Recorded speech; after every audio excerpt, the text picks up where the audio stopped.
warahmatullahi wabarakatuh. Hello everybody, welcome back to my YouTube channel. With me, Mrs. Fitri.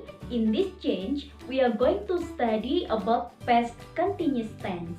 Silahkan simak penjelasannya. Pada kesempatan kali ini, kita akan membahas 6 poin berkaitan dengan materi past continuous tense. Poin yang pertama adalah definition of past continuous tense. Poin yang kedua adalah the use of past continuous tense. Poin yang ketiga adalah pattern of past continuous tense. Poin yang keempat adalah time signal of past continuous tense. Poin yang kelima adalah examples of past continuous tense. Dan poin yang terakhir adalah quiz. Let's study together. The first explanation is about definition of past continuous tense atau definisi dari past continuous tense. Past memiliki arti masa lalu atau masa lampau, sedangkan continuous memiliki sinonim atau persamaan kata dengan progressive yang artinya sedang berlangsung. Jadi, definisi dari past continuous tense adalah sebuah tense yang digunakan untuk menyatakan sebuah kegiatan yang sedang berlangsung di masa lampau. Paham ya anak-anak? The second explanation is about the use of past continuous tense atau penggunaan dari past continuous tense. Ada 3 penggunaan dari past continuous tense. Yang pertama, to indicate that a longer action in the past was interrupted by a shorter action. Artinya, untuk menandakan bahwa kejadian yang lebih lama di masa lampau diputus oleh sebuah kejadian yang lebih pendek. Yang kedua, to relate to an action in progress at the specific time in the past. Artinya, terkait dengan sebuah tindakan yang sedang berlangsung di waktu tertentu di masa lampau. Perlu kalian ingat, in simple past tense, a specific time is used to show when an action began or finished. Artinya, dalam simple past tense, waktu khusus digunakan untuk menunjukkan ketika tindakan mulai atau selesai di masa lalu. Whereas in past continuous tense, a specific time only interrupts the action. Artinya, sedangkan dalam past continuous tense, waktu khusus itu hanya memutus tindakan itu.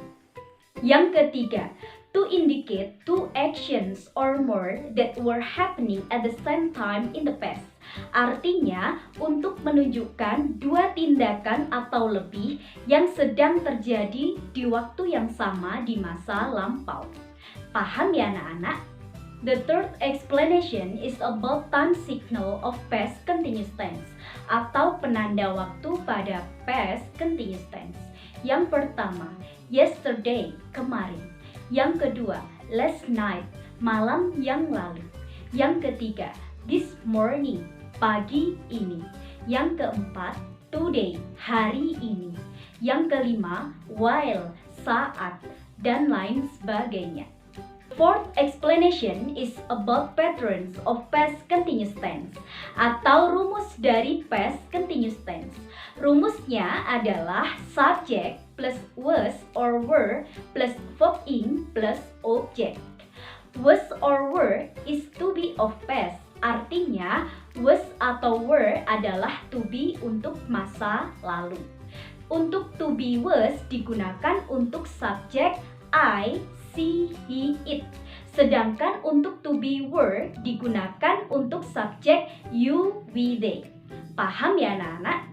The fifth explanation is about examples of past continuous tense atau contoh dari kalimat past continuous tense.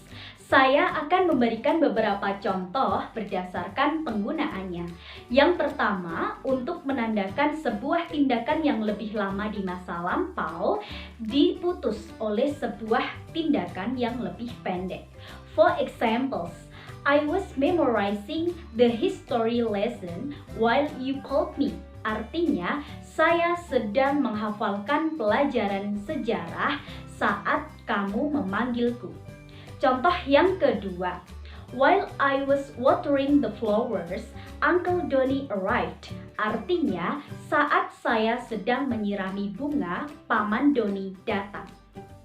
Yang kedua, terkait dengan sebuah tindakan yang sedang berlangsung di waktu tertentu di masa lampau.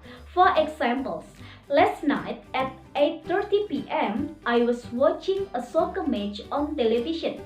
Artinya, tadi malam pukul 8:30, saya sedang menonton pertandingan sepak bola di televisi.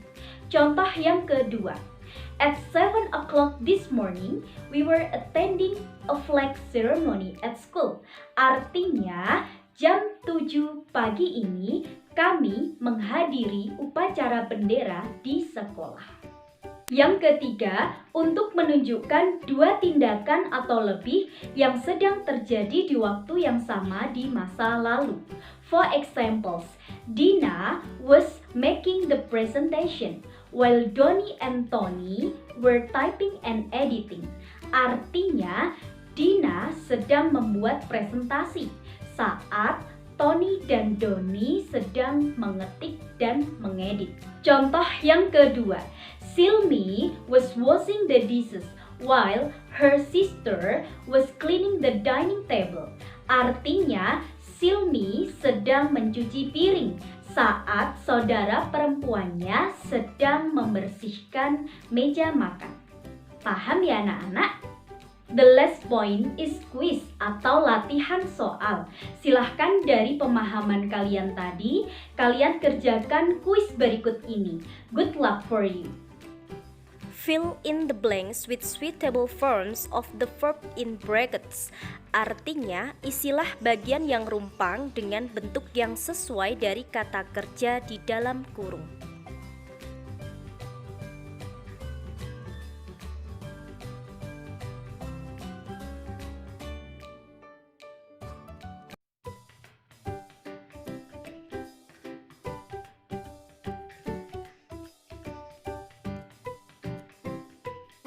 Well everyone, that's all for today. Cukup sekian untuk hari ini. Thank you for watching. I hope it's useful for you all.